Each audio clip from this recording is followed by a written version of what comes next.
Johnny Carson was interviewing a volunteer from the Los Angeles Animal Rescue when their three-legged rescue dog Max suddenly stiffened.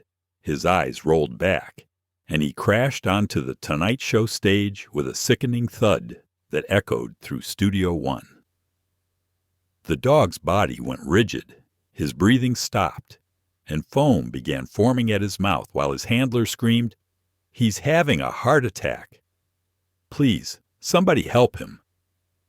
But what Johnny Carson did in the next 60 seconds, performing CPR on a dog on live television while 20 million Americans watched, would leave even emergency veterinarians stunned at his precision and create the most heart-stopping rescue in television history.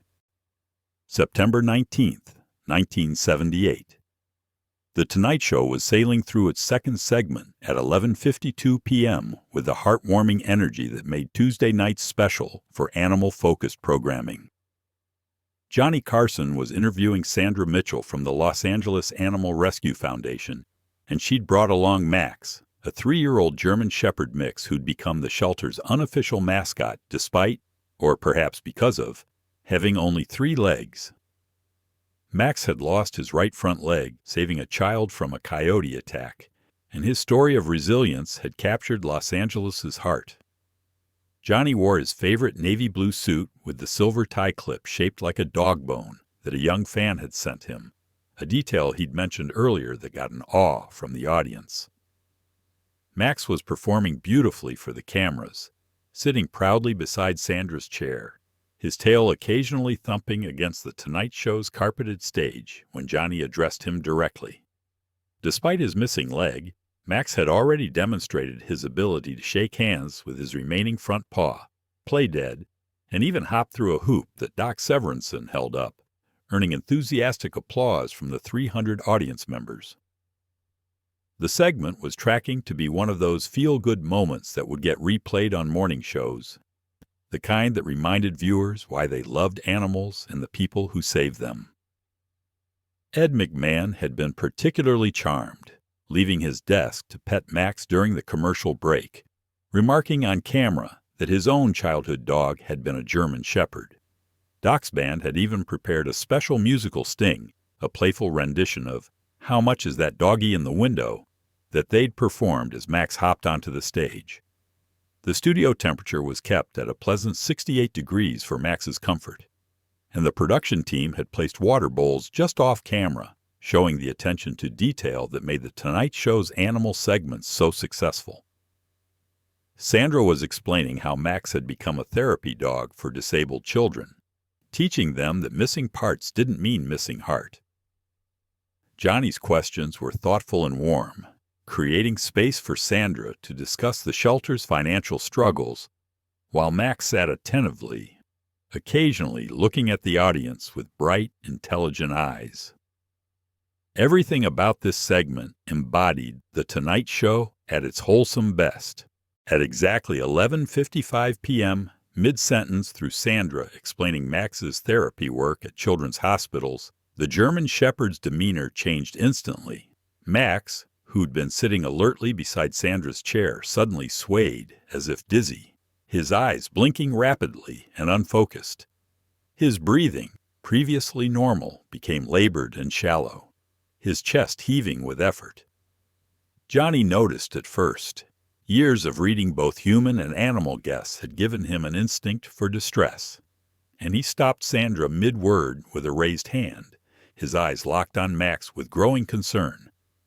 "Max," Sandra said, turning to her dog, and that's when it happened. Max's legs buckled completely, and his 70-pound body crashed onto the Tonight Show's stage with a hollow thud that seemed to reverberate through Studio One. His remaining front legs stiffened straight out, his back legs kicked twice, then his entire body went rigid as a board. His eyes rolled back, showing only white, and foam began forming at the corners of his mouth.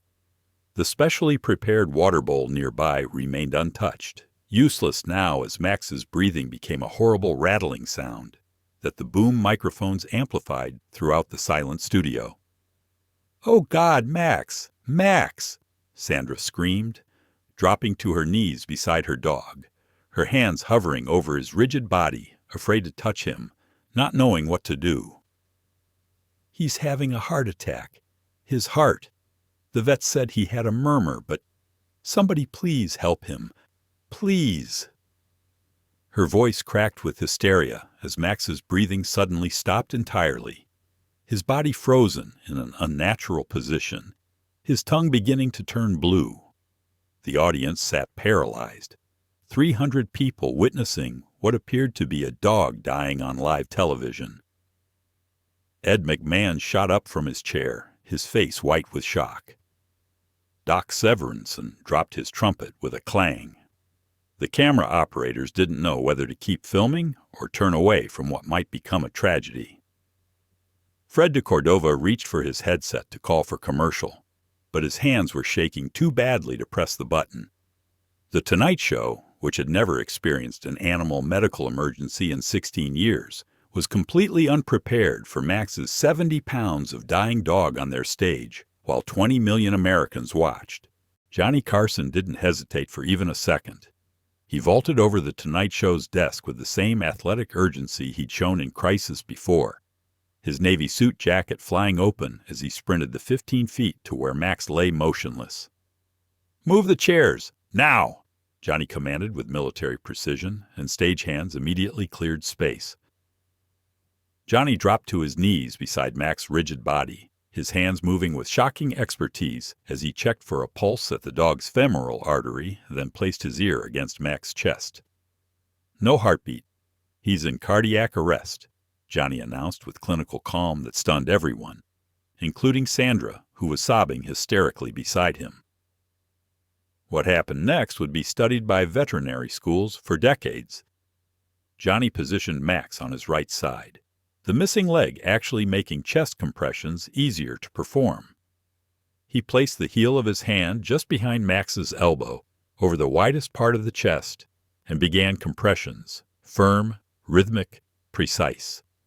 1, 2, 3, 4, 5, Johnny counted aloud, his voice steady despite the sweat already beading on his forehead. After 5 compressions, he tilted Max's head back, pulled the dog's tongue forward to clear the airway, sealed his mouth over Max's nose, and delivered 2 strong breaths. Max's chest rose with the air, proof that Johnny's technique was working. "Someone call Burbank Animal Emergency now!" Johnny barked between compressions, never breaking rhythm. "Tell them we have a 70-pound German Shepherd in cardiac arrest, 3 minutes down, receiving CPR." The specificity of his medical terminology shocked everyone. Sandra was frozen, watching Johnny work with an intensity that suggested he'd done this before. "Come on, Max," Johnny said directly to the dog, his voice picked up by his lapel microphone. "You survived a coyote attack. You're not dying on my show. Not happening, buddy." The studio audience watched in absolute silence as Johnny Carson, the untouchable king of late night, performed mouth-to-snout resuscitation on a dog on live television. His expensive suit was ruined with dog saliva and foam. His perfect hair fell across his forehead with sweat, but his compressions never stopped. 30 compressions, 2 breaths. 30 compressions, 2 breaths. The veterinary textbook perfect rhythm of someone who inexplicably knew exactly how to save a dog's life. 2 minutes into CPR, Johnny's rhythm never faltered despite the physical exhaustion visible on his face. His compressions remained textbook perfect, 2 inches deep, 100 per minute, while Sandra held Max's head steady, whispering prayers through her tears. "Sandra, talk to him," Johnny ordered between breaths into Max's nose. "He needs to hear your voice. Tell him about the kids who need him." Sandra began babbling about the children at the hospital who were waiting for Max's next visit, her voice cracking with desperation. The entire Tonight Show production had stopped, cameras still rolling but operators crying, Ed McMahon standing helplessly nearby, Doc Severinsen and the band frozen with their instruments. At the 3-minute mark, just as Johnny was preparing another round of compressions, Max's body suddenly convulsed. A massive, gasping breath shook the dog's entire frame, followed by violent coughing that brought up foam and saliva. "He's back," Johnny announced, but he didn't stop working. He immediately rolled Max into recovery position, keeping the dog's airway clear while monitoring his pulse. "His heart's beating, but it's irregular. Where's that emergency vet?" Max's eyes fluttered open, confused and unfocused, his remaining front leg paddling weakly against the stage floor. "Keep him still, Sandra," Johnny instructed, his hands firmly but gently restraining Max from trying to stand.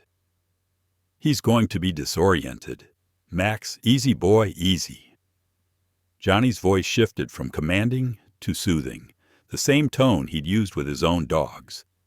He pulled off his suit jacket completely, rolling it into a makeshift pillow for Max's head. "Ed, get those water bowls, but just let him lick. Don't let him drink too much." Ed McMahon immediately complied, bringing the water as Johnny continued monitoring Max's breathing, counting respirations with professional precision. The Burbank Animal Emergency Team burst through the studio doors 4 minutes after Max's revival, their lead veterinarian, Dr. Patricia Chen, stopping short when she saw the scene. "Who performed the CPR?" she asked. When fingers pointed to Johnny still kneeling beside Max in his shirt and tie, she was visibly stunned. "Mr. Carson, your technique. You saved this dog's life. Your compression depth and ventilation rate were perfect. Where did you train?" Johnny's answer was picked up by the microphones. "USS Pennsylvania, 1945. We had military dogs aboard. Never thought I'd need it again. When the emergency veterinary team loaded Max onto their specialized stretcher, he was conscious but weak, his tail giving a feeble wag when Sandra kissed his head." Johnny stood up slowly, his white dress shirt soaked with sweat and stained with foam, his navy pants torn at the knees from the stage floor. His hands were trembling visibly now that the adrenaline was wearing off. The studio audience erupted in a standing ovation that lasted 2 full minutes, but Johnny barely acknowledged it, his eyes fixed on Max being wheeled toward the exit. "I'm going with him," Johnny announced, not asking for permission from NBC executives or anyone else. The show had been off script for 8 minutes, an eternity in television time. Fred de Cordova made the decision to go to commercial, but not before the cameras captured Johnny Carson walking alongside Max's stretcher, still monitoring the dog's breathing. Sandra was clutching Johnny's arm, sobbing, "You saved him. You saved my Max," over and over. Johnny's response picked up by the boom microphones. "He saved himself, Sandra. He's a fighter.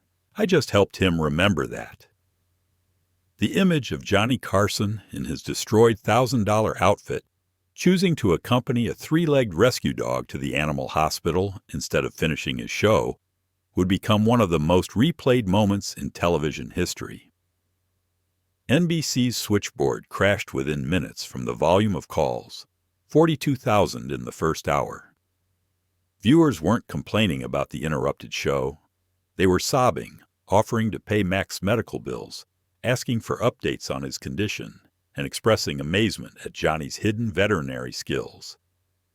Veterinarians called from across the country, stunned that a talk show host had performed perfect canine CPR on live television. The American Veterinary Medical Association would later request the footage for training purposes, calling Johnny's technique flawless under extreme pressure. Ed McMahon took over hosting duties when they returned from commercial, his voice shaking as he explained to viewers that Johnny had accompanied Max to the animal hospital. "In all my years with Johnny," Ed said, fighting back tears, "I've never seen anything like what just happened. Ladies and gentlemen, Johnny Carson just saved a life on this stage. We'll update you on Max's condition as soon as we know more." Max's cardiac arrest on The Tonight Show triggered a nationwide revolution in pet emergency preparedness that nobody had anticipated. Within 6 months, the American Red Cross added pet CPR to their standard first aid courses, citing the Carson save as the catalyst. Johnny personally funded the creation of free pet CPR training videos distributed to every animal shelter in America. The videos featured Johnny and Max, who made a full recovery, demonstrating proper technique together. Over 300,000 pet owners learned CPR within the first year, with documented saves reaching into the thousands. Veterinary journals published studies showing that pets whose owners knew CPR had a 40% better survival rate from cardiac events. Sandra Mitchell's Los Angeles Animal Rescue Foundation received $1.8 million in donations within 2 weeks of the broadcast, enough to keep them operational for 5 years and expand their therapy dog program. Max became a national symbol of resilience, visiting Congress to support the Military Working Dog Retirement Act, which passed partly due to public support generated by his story. Johnny accompanied Max to Washington, testifying that, "If we can save one 3-legged rescue dog on television, we can certainly save the military dogs who served our country." The bill passed unanimously, providing lifetime veterinary care for retired military dogs. The Tonight Show instituted comprehensive pet emergency protocols with trained veterinary technicians on standby for all animal segments. Johnny personally insisted on this, paying for it himself when NBC balked at the cost. Every major television show followed suit within a year, creating an industry standard known as Max Law. The Burbank Animal Emergency Clinic reported a 500% increase in people learning pet CPR after the broadcast, with many citing Johnny's calm competence as inspiration that if he could do it, so could they. Dr. Patricia Chen, the veterinarian who'd responded to the emergency, later revealed that Max had suffered from an undiagnosed congenital heart defect that would have killed him without immediate intervention. Mr. Carson's CPR technique was so perfect that it maintained enough oxygen flow to prevent brain damage during cardiac arrest. The 4 minutes Max was technically dead could have caused permanent neurological damage, but Johnny's intervention prevented that entirely. He didn't just save Max's life, he saved his quality of life. The Max incident exposed something about Johnny Carson that even his closest associates hadn't known. He'd been secretly studying veterinary emergency medicine for 15 years. In a 60 Minutes interview 3 months later, Johnny revealed to Morley Safer that after his beloved terrier Buddy died from a heart attack in 1963, while Johnny watched helplessly, he'd enrolled in UCLA's veterinary extension courses under an assumed name. "I never wanted to feel that helpless again," Johnny admitted, his voice thick with emotion. "Buddy died in my arms, and I didn't know what to do. I promised myself that night that no animal would ever die in front of me again, because I was ignorant." Former Tonight Show staff members began sharing stories they'd kept private for years. Makeup artist Lillian Foster revealed that Johnny kept veterinary medical journals in his dressing room, studying them between tapings. His driver, Marcus Williams, disclosed that Johnny regularly visited the Burbank Animal Emergency Clinic at 3 a.m. to observe emergency procedures, always entering through the back door to avoid recognition. "He'd stand there for hours watching the vets work," Williams said. "He took notes like a medical student. Max wasn't the first life Mr. Carson saved, just the first one on camera." The revelation recontextualized Johnny's entire relationship with animals on The Tonight Show, his ease with the zoo animals, his ability to calm frightened creatures, his insistence on specific safety protocols. It all made sense now. Jim Fowler from Wild Kingdom admitted, "Johnny knew more about animal physiology than most zookeepers. He'd ask me about specific species' heart rates, respiratory patterns, signs of distress. I thought he was just thoroughly prepared. Now I realize he was always ready to intervene if something went wrong." Dr. Patricia Chen later revealed that Johnny had been one of her anonymous late-night observers at the clinic. "I knew him as John Peters, a man who'd lost a dog and wanted to learn. He'd completed enough observation hours to qualify as a veterinary assistant. When I saw him saving Max on TV, I realized John Peters was Johnny Carson. He'd spent 15 years preparing for that moment, turning his grief over one dog into the ability to save others. The Max incident fundamentally transformed emergency veterinary medicine in America. The Carson protocol for canine CPR became the gold standard, taught in every veterinary school by 1980. The footage of Johnny saving Max was incorporated into the American Veterinary Medical Association's official training materials, with frame-by-frame analysis showing his perfect compression technique. By 1985, an estimated 15,000 dogs had been saved using Johnny's exact method, with pet owners writing to thank him for showing them it was possible. The Tonight Show kept a running tally board backstage of confirmed saves, reaching 50,000 by Johnny's retirement in 1992. Max himself lived another 8 healthy years, becoming America's most famous three-legged dog and the face of pet cardiac health awareness. He returned to The Tonight Show annually on September 19th, the anniversary of his near death, always greeting Johnny with enthusiastic tail wagging that brought tears to the host's eyes. Their reunion segments became must-see television, with Johnny always checking Max's heart rate on camera, a ritual that reminded viewers of that frightening night. Max's final appearance in 1986, shortly before his peaceful death from old age, drew The Tonight Show's highest ratings of the decade as Johnny and Max said goodbye. The Veterinary Emergency Response Act of 1979, nicknamed Max's Law, required all venues hosting animals for entertainment to have trained veterinary personnel on site. Johnny testified before Congress, bringing Max with him, demonstrating CPR techniques on the Senate floor. The image of Johnny Carson in a suit performing CPR demonstration in the Capitol while Max watched became iconic. The law passed with bipartisan support, fundamentally changing how America protected performing animals. Every circus, zoo exhibition, and television show featuring animals now had to meet the Carson standard of emergency preparedness. UCLA established the Carson Center for Veterinary Emergency Medicine in 1982, funded initially by Johnny's personal donation of $5 million. The center pioneered new resuscitation techniques for animals, developed the first portable veterinary defibrillators, and trained over 10,000 veterinary first responders. Johnny attended every graduation ceremony, always accompanied by a rescue dog from the Los Angeles shelter where Sandra worked. The center's motto, chosen by Johnny himself, "Every life is worth saving, regardless of how many legs it stands on." The Max incident revealed a fundamental truth about the value of life that transcended species boundaries. When a heart stops beating, nothing else matters. Not fame, not schedules, not professional image. Only the desperate fight to make it beat again. Johnny Carson dropping to his knees to breathe life into a three-legged rescue dog demonstrated that compassion doesn't calculate worth based on pedigree, completeness, or convenience.